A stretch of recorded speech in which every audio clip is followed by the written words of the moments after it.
Buenas tardes, somos el grupo 4 y hoy vamos a presentarles el reto de carpooling. El grupo está conformado por Diego Enrique, Sergio Marvin, Eduardo Andrés, Sofía Medellín y un servidor Luis Alberto. Bueno, comenzando, vamos a determinar si hay trayectos duplicados, o sea, hace que haya un error en el software que envía dos veces un mismo trayecto y que no sea conveniente eliminar.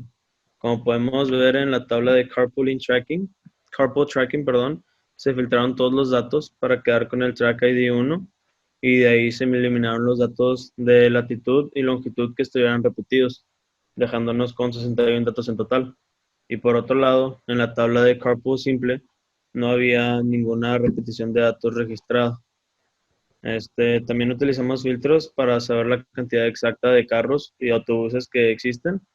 Para esto usamos la función de contar sí, introducimos el rango que se nos había dado, y nos deja con que tenemos 87 carros y 76 autobuses. También utilizamos una función aritmética para obtener la rapidez promedio de todos los carros y utilizamos la función promedio. También introducimos el rango y calculamos el promedio que nos deja con un promedio de, bueno, rapidez promedio de 20.5530. Por último, utilizamos una función aritmética para obtener rapidez promedio ahora de los autobuses. Igual utilizamos la función promedio, e introducimos los datos y nos deja con 16.63. Bueno, con esto definimos los porcentajes de carros que tienen una rapidez inferior y superior al promedio. Primero nos fuimos a la tabla de Excel en la cual filtramos los datos de los carros y dijimos que pues, la mayoría de los carros iban a estar en una velocidad mayor al promedio. Utilizamos diversas funciones para crear esta gráfica. Primero, usamos un counter para contar la cantidad de carros y creamos un conjunto para separar correctamente pues, los autobuses de los carros. Luego utilizamos la función de suma, sí, con todas las velocidades. Y por último, pues realizamos la división de la suma de las velocidades de todos los carros entre el número de carros. Después de esto, realizamos el porcentaje y por último, sacamos la gráfica a través del cuadro de Excel que realizamos. Lo mismo hicimos para los autobuses. Usamos también la misma tabla, pero ahora sumamos la cantidad de autobuses y usamos las velocidades de los autobuses. Y en este caso, pues nos dimos cuenta que la mayoría de los autobuses van a una velocidad menor a la del promedio. Y en base a la tabla que hicimos también, logramos sacar esta gráfica.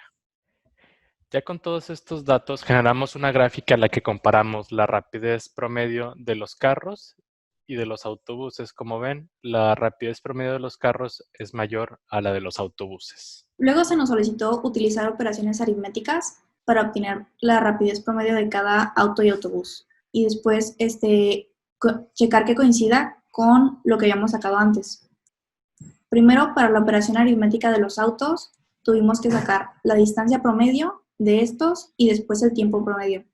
Después dividir estos dos para que nos dé la speed promedio de los autos.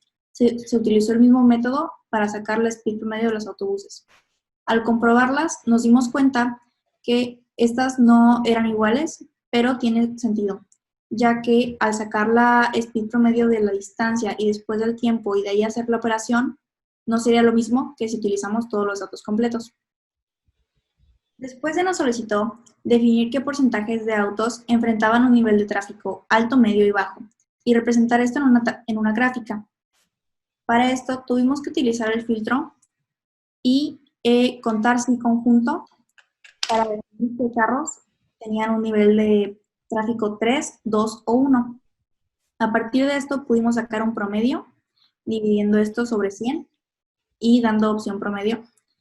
Gracias a estos datos pudimos conseguir la información para hacer la gráfica, sabiendo que la mayoría de los autos tenían un nivel de tráfico alto.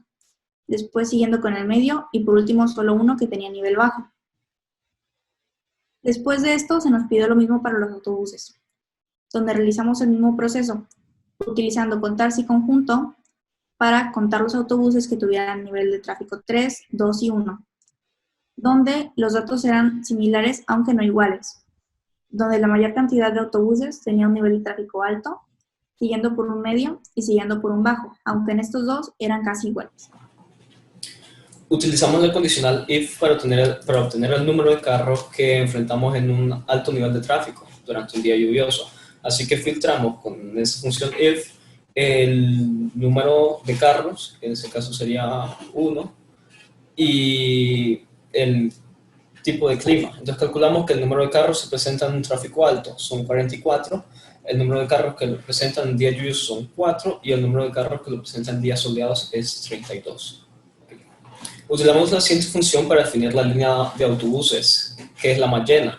Utilizamos la función contar sí conjunto para filtrar el número de autobuses y el número de autobuses que van llenos, para filtrar los números que enfrentan un alto número de tráfico. Con los filtros se creó un nuevo set de datos y se formó la tabla nuevamente, donde se ve mucha gente en esas líneas de autobuses. De esta misma forma, utilizamos la función para definir qué línea de autobuses es la más vacía. Tras usar la función sí, contar sí conjunto, se filtraron los números que enfrentan un bajo nivel de tráfico. Con los filtros se creó un nuevo set de datos y se formó la tabla nuevamente, donde se ve poca gente en estas líneas de autobuses.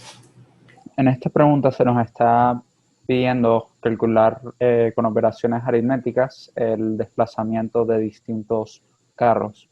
En este caso nosotros decidimos tomar el track ID 1, 2, 3, 4 y 8 y sus respectivas latitudes y longitudes. Después tomamos los valores finales de estos recorridos y para calcular el desplazamiento total de cada caso, lo que hicimos fue restar la posición final menos la posición inicial.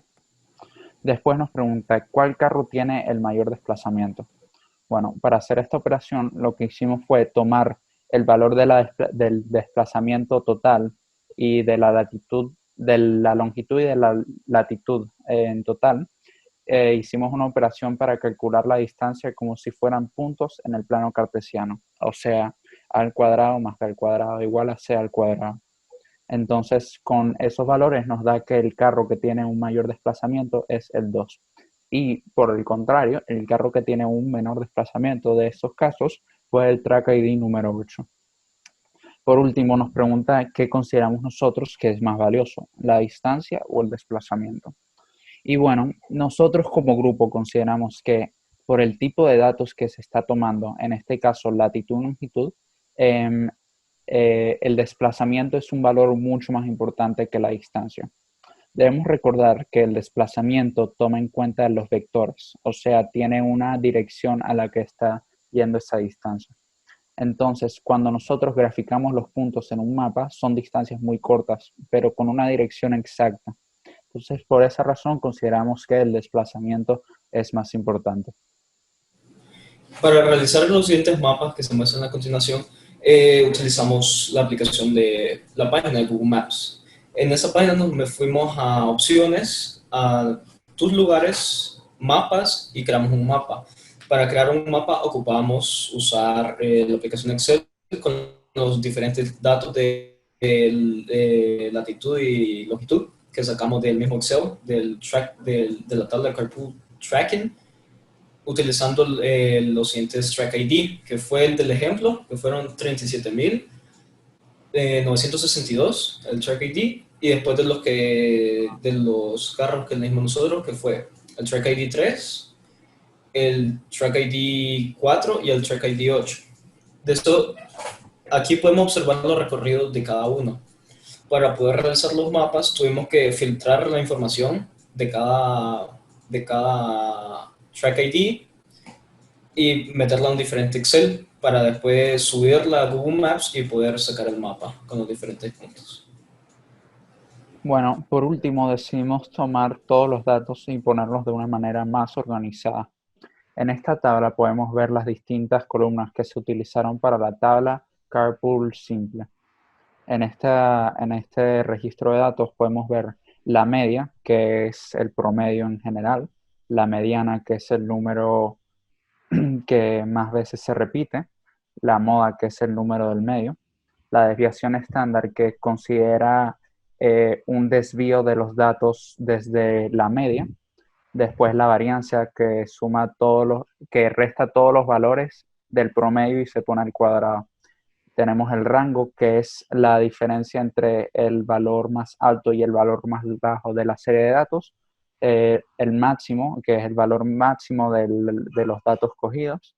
Después tenemos el mínimo, que al igual es el más pequeño. Por último, tenemos la suma de todos los datos y tenemos la cantidad total. Todo esto para cada uno de las columnas. Y bueno, con toda esta información podemos llegar a una conclusión. Básicamente concluimos que para poder llegar a una solución concreta para donde todos se vean beneficiados, se debe disminuir la cantidad de carros que hay en la calle. Para hacer esto se puede intentar patrocinar el uso del transporte público, intentando disminuir un poco la cantidad de automóviles que hay en la calle. Se pueden patrocinar nuevos tipos de movilidad, tipos ciclovías, para utilizar algo que sea beneficioso para el medio ambiente y que al mismo tiempo disminuya el tráfico.